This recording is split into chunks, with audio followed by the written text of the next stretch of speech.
Well, it's Thursday Wrestling, and you all know what that means. That means we get to review once again MLW Fusion, NXT UK, and Impact Wrestling. And of course, we cannot forget what is taking place in the world of pro wrestling for our news updates. So, let's get ready for another episode of the Deleted Wrestle Zone.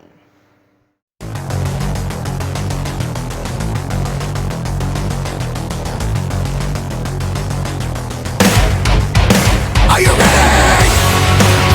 Get up, get up! Get up, get up! Get up, get up! Get up, get up! Get up, get up! Get up, get up!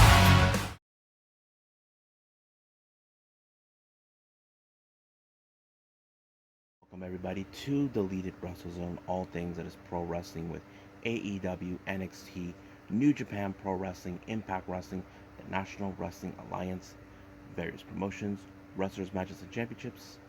I am your host, J-Rod here. So, let's begin with MLW Fusion number 152. It opened up with Jacob Fatu, of course, sending a direct message to Rio 1, also known as Enzo, or formerly known as Enzo Amore. Last week, Enzo actually, or should I say Rio 1 now, whacked Jacob Fatu in the back of the head of the bottle, or the wine bottle, or whatever it was. He accused him of scratching his car, so basically leaving a big mess. But however, Jacob Fatu feels, you think you're a big dog, you're trying to prove something. So basically, the idea is that Enzo thinks that he can take on a guy like, of course, Fatu. That's an obvious question. But that is something we will find out sooner or later when that day comes, when we cross the bridge, whenever those two are set for a match. But however, Real One is set to a match, so he's set up to be facing against Lince Dorada. I thought this match was pretty good because it showed how much Lince Dorada has improved, and not to mention, this guy knows Real One too. If you guys remember, Real One was in. I mean, Lince Dorado was part of the 205 Live, and then of course, Real One back then when he was Enzo Amore was part of that too. But it kind of fits into the pattern, and I think it tells us, oh, they're gonna do that. But however, the match ended in favor of Rio 1 when he low blowed Lince Dorada. As always, he finds a way to cheat his way through. In order to do that, he did this on many occasions, so he walked out. Now we get an interview with, of course, Tail Valkyrie. It's not been revealed since she is now the current MLW Women's Featherweight Champion. She is now planning to take this title to defend it all over the world. But not just that title, also the AAA Reina de Reinas Championship. Now, you probably say, is this wise for her to do that? Well, yes. Recently, it was revealed that she, along with her husband, John Morrison, they're currently right now in Australia, and I wouldn't be surprised if she actually put those titles on the line. Next up, as you know, Alicia Atout. They wanted to know what she thinks about her match the match between Hammerstone and Holiday, but she refuses to talk about it. So she says, "You gotta wait." Now, this next match was, I think, was like the main event because it was just a short one. Normally we go to an hour, but this one was more like past 30 minutes. However, this match was known as the Thrilla in the Filla Challenge. It's also for $20,000 and the MLW National Openweight Championship. However, it was later shown that it was Richard Holiday, Davey Richards, who actually challenged. I thought this match was great because it showed a different type of match. You look at Alex Kane, he is a much of a powerhouse, a suplex type, similar as how can we put it, like Jeff Cobb. But Richard Holiday, we know his background. He's a terrific striker, uh, grappler. He knows the human anatomy better. The match could have won in his favor, but I think this is the one thing that really struck me. Here in the United States, whenever we hear time limit draws, it's rare. I don't recall ever hearing anything like that in MLW, not even once. It ended in that way. However, Richards wanted to get respect from Kane, but however, Mr. Thomas attacked. They were beating him up. Here comes Myron Reed, who came out to help Davey Richards, but out of nowhere he turned his back on him and joined the Bumaye Fight Club. So that means now that the MLW middleweight title is now in the property of the Bumaye Fight Club, which is something that Alex Kane wanted. And now he does that because he's been targeting saying all belts will go to the Bumaye Fight Club. So you can guarantee this is not going to be the end for Richards until he gets hands on Myron Reed for betraying him. And now we're going to see what's going to happen. But however, in the post-show, you see Max Kruger in some sort of hospital. Looks like they showed that he's disfigured after his the weapons of mass destruction that he had with Fatu. So it's still unclear what the direction is going to be with Kruger till we get there. So we'll find out hopefully in the upcoming weeks or so. But I think that's pretty much it. So let's move on with NXT UK.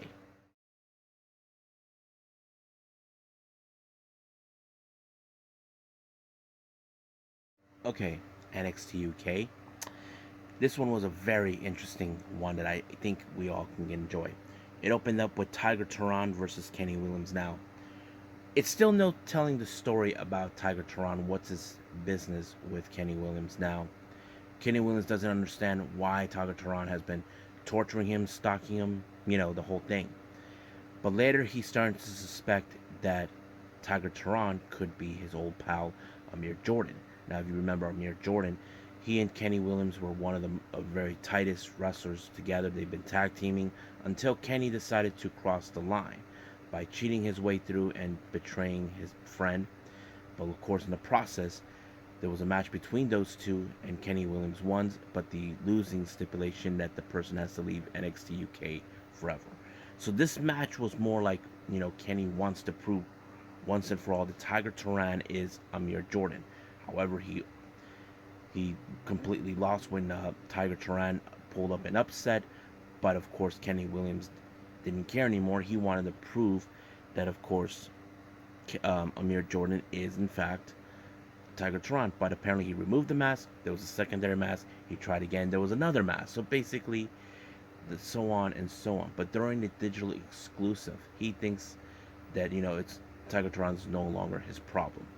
Well, if I was him, I'd say it is your problem. You disrespected him. So I wouldn't be surprised what comes next. Now, recently, Oliver Carter has now going solo since Ashton Smith is recovering from a knee injury.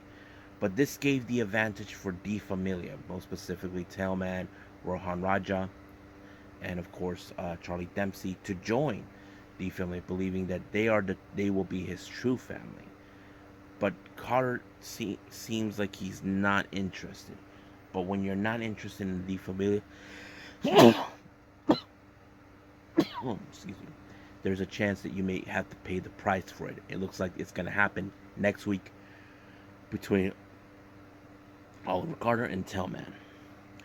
Our next match we have is Josh Morrell versus Primate. Now, we haven't seen Primate for quite some time since he and T-Bone turned their backs on Eddie Dennis. Now, the obvious question does remain about this. How will Primate, do as a singles competitor? He was more of a tag team specialist. That kind of puts us in that discussion. However, he did okay, but this one was pulled by an upset by Josh Morrell. Josh Morrell, we've seen him many times. He always loses his match, but he pulled up a very major victory against Primate. I'm sure Primate was feeling disappointed. But it looks like now they revealed in a digital exclusive where he looks more like he's willing to abandon what he was back then. Like move on from the future, from what he was then, what he needs to be now. Now, Blair Dan report, as you know, she made her presence known last week. However, she was confronted by the French Hope, Amel, asking her, when you say Hope, is it a director? No. So basically, Davenport saying, I'm not talking about you. I'm talking about those who have their dreams and hopes. So basically, it could be anybody. So that sets it. And then once again, she gets under the nerve by a Steve Turner who gets in her head. So that kind of sets it up. But later was told those two will face off next week. Now, Ilya Dragunov, as you know, he's been a fighting champion for quite some time. It showed he is one fantastic wrestler. He is always up for whatever challenge comes in. However, he now picks his next opponent, which is none other than, of course, Wolfgang from the Gallows Boys. This is going to be a tough challenge to see. Our next match, we have Tate Mayfairs taking on Trent Seven. This match was very much about, Trent Seven, what kind of scumbag he has become, betraying his best friend because, he now is convinced saying that Tyler Bate is never coming back. But everybody do believe he is coming back. I do believe he will come back with a brand new image, a brand new attitude, and possibly a brand new skill sets that I don't think Trent Seven can do. However, he was able to pick up a good victory onto Mayfair's, but however, he wanted to punish him even further. But out of nowhere, this thing was stopped by none other than Sam Gradwell, the last person anybody would expect. But looks like now we're going to see maybe Sam Gradwell become a face. I think that's something interesting to watch. But during the exclusive, digital exclusive, he thinks that he saved the British wrestling industry. So that's what he thinks. He's the savior, but no one sees it that way. Now, Noam Dar, as you know, he is planning to retire as the uh, Heritage Cup champion. So he puts out a match against the one person that he already defeated before, Mark Coffey. So this is going to be an interesting match. But for Noam Dar, he thinks this is going to be his finest moment. Now, our next match, we have a very interesting one. We have the Battle of the Brits versus the Japanese. We have Eliza Alexander and Zaya Brookside taking on the Warrior of the Sun, Saray, and the final boss, Meiko Satomura. I have to say, what a great match. I loved it completely. You probably asked me in the past, has these two ever met before? I know that Saray in the past, when she was in Japan, she has wrestled for Sendai before. I'm sure that they might have wrestled in the past before with Meiko, but it was great. However, the match was unbelievably amazing. I like how Saray took out Saray with the double knee to the double kick to the face, and then Meiko Satomura did the scorpion. Boom! Gave, of course, Saray and Meiko Satomura the winning match. So the real question does remain, what's next from there? I can't wait to see what's going to happen next week, so I hope everybody does.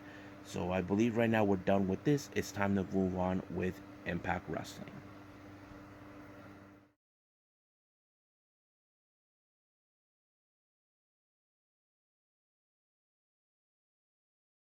Okay, our final review is going to be Impact Wrestling. I have to say it was a pretty good darn show.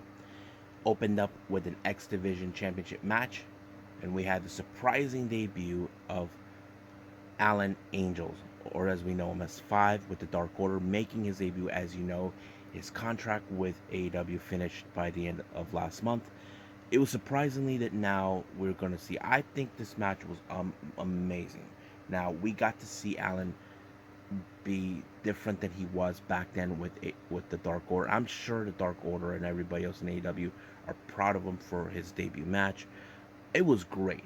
However, the only factor was told in this match was Mike Bailey, because we know he is not possibly in good condition due to the fact that he and Trey Miguel went to war in against all odds. I thought the match was unbelievably great. I enjoyed it very much. But unfortunately, it was, of course, the lethal weapon that finished the job, beating Alan Angels in order to retain the titles. However, they gained some respect for each other, but apparently they were viciously attacked by Dorian and Diener. They called out Josh Woods because they still have some unfinished business. But however, out of nowhere, instead of getting Josh Alexander, they get the boss, Eric Young. Now, Young is no one's heard from him for quite some time. But the obvious question that Alexander said this: why did Diener and Dorian attack them? Was it Eric Young's doing or theirs? So he wanted an explanation. Now Diener says this, that they did exactly what Eric Young would have wanted. Basically, continue to fight in order to bring the the Impact World Championship back to the family, to the Violent by Design. Now, Eric understand that, but however, it's more like you disobeyed a direct order. So it looks like this has now become a friction between two sides, Eric Young versus Diener and Dorian. So that's the obvious question. But even Young questioned, under my tutelage, the Dorian was undefeated, but under yours, he actually lost. So that kind of makes sense. So basically, we will see what's going to take place. But however, written later on in the episode, Diener and Dorian went out looking for Josh Alexander, trying to find out where he's at because they kept calling him out. They bump into the Motor City Machine Guns. They were not going to tell him anything because they don't know anything. However, they were trying to fight them. Alexander showed up, telling him, I'm right here. So basically, we're going to see next week the Violent by Design versus Alexander and the Motor City Machine Guns. Now, Honor No More, as you know, they keep complaining and saying that they've been screwed once again against all odds. But however, PCO is the guy who has to be taking the fall for this, because twice in a row in two of the bigger matches, PCO has lost. So he was set to face against, of course, Black Taurus, and we'll get to that. Now, in an interview, we see Deonna Purrazzo and Chelsea Green. As you know, Chelsea Green will be facing in the main event Mia Yim for a number one contendership for the Knockouts title. But however, Gail Kim told them next week Chelsea Green will be in action against Mickie James. But however, for tonight and next week, Chelsea will not be on the side of Deonna, and neither will Mickie James. And the same thing goes on in reverse. So basically, it's going to be interesting. Now, our next match, we see Laredo Kid and versus Trey Miguel. I have to say, what a great match. If you notice, Trey Miguel was still coming out from a fierce battle against Mike Bailey. I thought it was a classic match. I thought this match was great. But the obvious question is, what was it going to take to stop this guy? Now, the only thing that was showing is that there was a bullseye, a target on Trey Miguel's leg. So basically, Laredo Kid could use that against him. And that kind of tells us he would, and he did. However, he couldn't pull off the Meteora, but he was able to pull off an amazing victory against Laredo Kid to pick up a huge win. I thought it was great. Now, you may have heard of this name before. It looks like Killer Kelly. She made her appearance in Impact Wrestling last year with Renee Michelle. Looks like now she's going to make her presence known. It's still unclear when, but it's saying coming soon. Now, the America's Most Wanted, as you know, are now, well, they were interviewed saying that this will not be the last time we'll see them. But, however, GM Miller asks what's next for James Storm. Looks like he has some unfinished business. And that unfinished business is Moose. If you recall, Moose took him out. He went out to the locker room to find him, but instead of finding Moose in his dressing room, he has Steve Maclin. So basically, next week we will see Steve Maclin versus James Storm. But however, the obvious question does remain: what is the relationship between both Moose and Maclin? We know Maclin doesn't get along with anybody, so does Moose. So what is the deal? Well, we don't know for sure. Now, our next match, we have PCO versus Black Taurus. This match was crazy. So basically, it was the battle of, the French Canadian versus the dark Black Taurus. I thought this is a great match. But this match was more like redeeming PCO after those two losses. And he did. He pulled off the moonsault, giving him the victory. Even Honor No More came out to celebrate.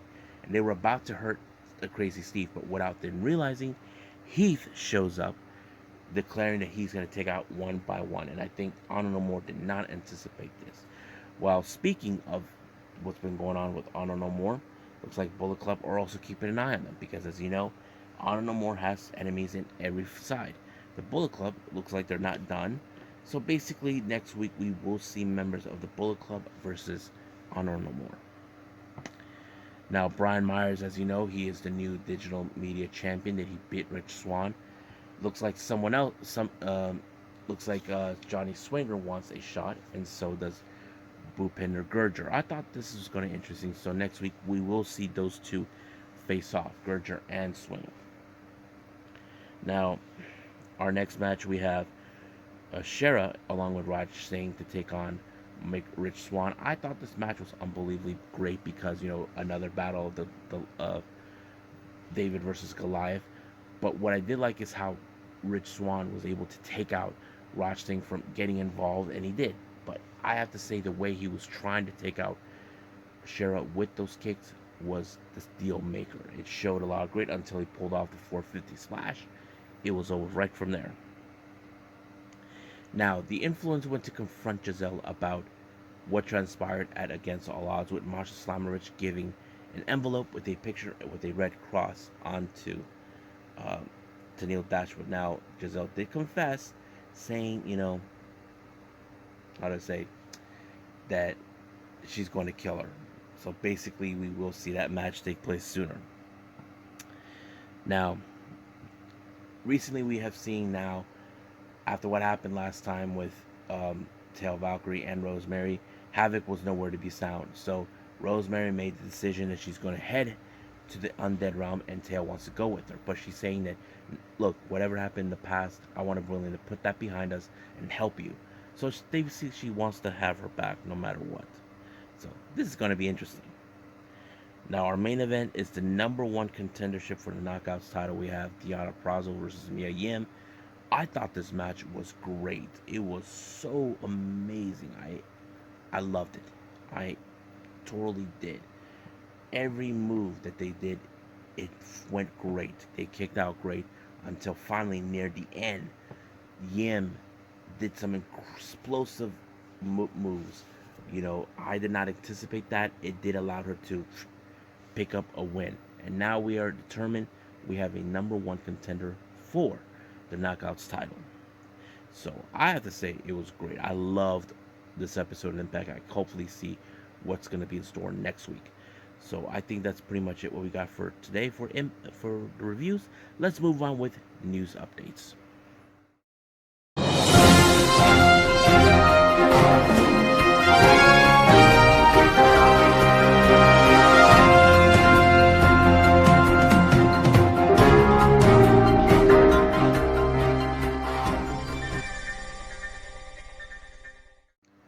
Okay, so here are some news updates for everyone.